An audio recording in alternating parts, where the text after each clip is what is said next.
ఆ, ఈ మహానటి వచ్చిందమ్మా హైదరాబాద్ నుంచి మాధవీలత.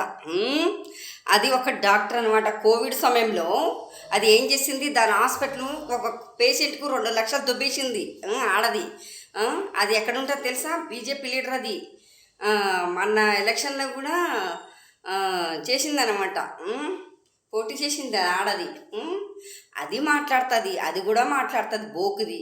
అది ఏమంటుంది, తిరుమల గురించి, రాజశేఖర రెడ్డి గురించి అన్నీ మాట్లాడతావే పొరంబోకుదానా. నీ హాస్పిటల్లో ఒక పేషెంట్కు 2 లక్షలు దుబ్బేసినావు. అర్థమవుతుందా? 2 లక్షలు దుబ్బేసి హాస్పిటల్ సీజ్ చేసిన. అది గుర్తుందా? కోవిడ్ సమయంలో పొరంబోకుదానా.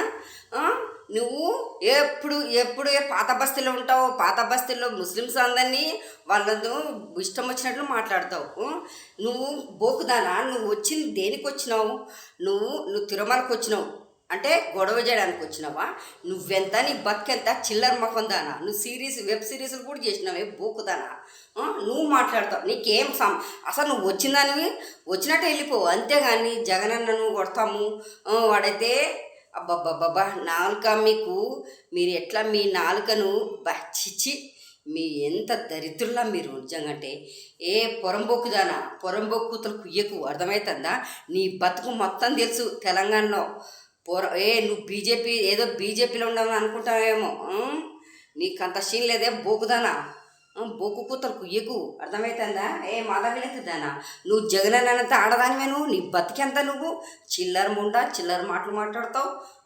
అనితదానా, నీకు తెలివిందనే బోకు ముండా. ఒకసారి క్రిస్టియన్ అని చెప్పుకుంటావు.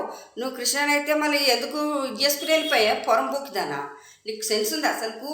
మిమ్మల్ని అందరినీ ఏం చేయాలంటే అందరినీ చెప్పులతో కొట్టి తరమాలని. ముందు బీజేపీ నా కొడకలను చెప్పులతో కొట్టి తరమాల, రాష్ట్రాన్ని వదిలిపించాలి. ఈ చంద్రబాబు గారు చేసిన పనికి అది మీ బతుకు చెడ.